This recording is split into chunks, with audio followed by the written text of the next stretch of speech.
episode 39 of sharing my story on here because it's so much easier than writing another book. We're in LA and I had just lost everything. We dissolved the nonprofit, the consulting, like nothing was going well. And it was the hardest decision I've ever made in my entire life because I turned down big money because I couldn't in my right mind exploit my family and the people I was working with for a big paycheck. It just did not feel right or like it even remotely okay. It really wasn't even a question. Once I saw the contracts, I was like, absolutely not. So we decided to move to Austin, Texas from LA, and hopefully Reed can get a job and I can be a stay-at-home mom for a while. Like I was so burnt out and fried and depressed of losing everything, like, and humiliated. Like I felt like I failed. And as Reed goes to Austin, he flies ahead of us so he can get a job and start working. He's borrowing a truck and I have to pack up the entire house. And our front driveway had been tagged, like spray painted. The Serranos had painted in glow-in-the-dark paint their name on our front driveway. So like I was clearly making an impact and we were very much not welcome in that neighborhood.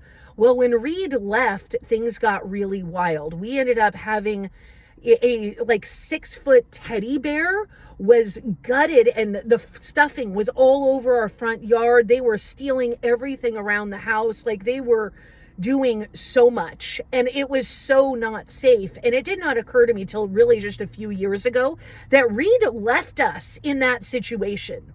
Like he literally walked away and went to a different state, leaving his wife and children in that situation. He knew it wasn't safe. I called him from the bathroom one day because I was hearing people around the house. And I'm like, what do I do? And he's like, call the cops. And I'm like, they're not going to fucking do anything. They never do. They take 30 minutes to even respond. Fortunately, they went away and we got out of there. But it was absolutely so fucked up.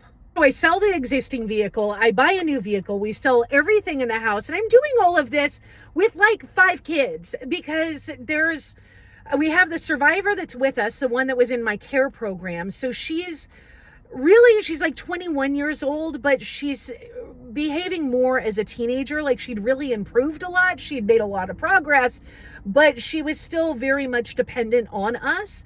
And then I have the 4 littler kids, but my oldest daughter goes back and forth between us and her dad. And so I've got the 5 of them and we are having to road trip from LA over to Austin by myself with like only money that we made from selling our shit while he's trying to figure out like how we're going to live over there. So we get to Austin and that drive was insane. It was so freaking hard because it's just me in a different Suburban pulling a trailer with all the kids. Like it was so much. We get to Austin and we have a little bit of money, enough to be able to get into a place. And I start applying for housing and turns out that that arrest that was on my record from when I had my fingerprints done, it's not a big deal in a lot of states, but in Texas, it's a very big deal because apparently prostitution is a sex crime. And it didn't matter that it happened in 1995 and I was a victim of trafficking. And it's the very thing that proved I was a victim of trafficking. I literally, with all my kids, got escorted off the property of an apartment complex because I was a criminal. And I'm like, would you see what I've done? Like, look at my history. I'm just like, we have great rental history. Everything's fine. From an arrest? What? It took us months to be able to find a place that we could live in. Like, it was so freaking difficult. So the lesson in that was, the nonprofit was not going to help us. I threw a fucking fit. They hired a pro bono attorney for me to try to get it fixed. They spent like 2 years on it. And ultimately it was like, some things you just can't repair. So I still have these charges on my record and it was so freaking difficult to get a place. So after like a couple months of bouncing around, staying with people, like true homelessness, it was like, what the fuck are we going to do? These amazing people from a different church were like, oh, we will, like, you can rent our place. And we end up renting this cute little house, and we're in the suburbs of Austin, Texas. And it finally worked out. I'm like, okay, it's all going to work. And Reed gets fired. He got a little mouthy with someone at work, and it was mostly the boss. He was just always standing up for something or doing something, which I really agree with, but he would do so at the cost of his family. Like, so he gets fired, and we can't afford this place, and I can barely get out of bed. Like, I'm taking care of the kids, but I'm so depressed, and my body is just major fatigued. And like, everything's good at home, but he just will not keep a job. And I was so frustrated and furious with him, because by this point, in just a few months, he's gone through multiple jobs, won't keep a job. And I'm like, and he's like, I need to be here to take care of you.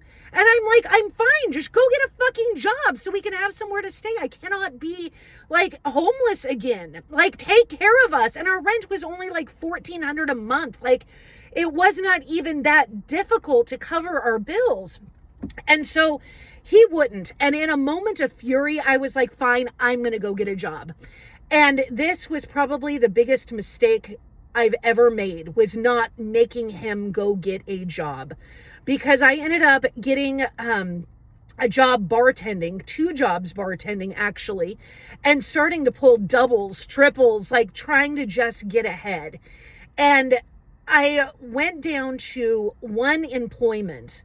So the first job was really difficult. Like, bartending in Texas is insane. Now, 6 months prior, I had been teaching in churches and like doing all this other work. And now I'm bartending in Texas. And I'm like, this is the weirdest transition in the world. Like, I'm having an identity crisis trying to figure this out. And I'm like, my husband isn't doing anything, and he's taking care of the kids, and he's saying I'm not even capable of working. And yet here I am pulling 5 10s. And I was not near as angry as I should have been. And I didn't really even have a chance to get angry, because within 6 weeks of starting that job, like, I was just trying to keep us out of eviction. Within 6 weeks of starting that job, our youngest son cannot move one day. Like, he literally is completely paralyzed. He's like 4 years old. It's right after his 4th birthday. And he is completely paralyzed. And it's like, we go to urgent care immediately. We take him in, and they're like, ooh, we need to admit him to the children's hospital. And so they send him over to the children's hospital. And we are like, what the hell is going on? And we could not really place anything besides a couple days prior, he had been bitten by a bunch of fire ants, and like had tons of fire ant bites. And that was really the only thing that we could see that was connecting anything. Like, why did he suddenly just wake up one day and can't move? So he's being admitted into the hospital, and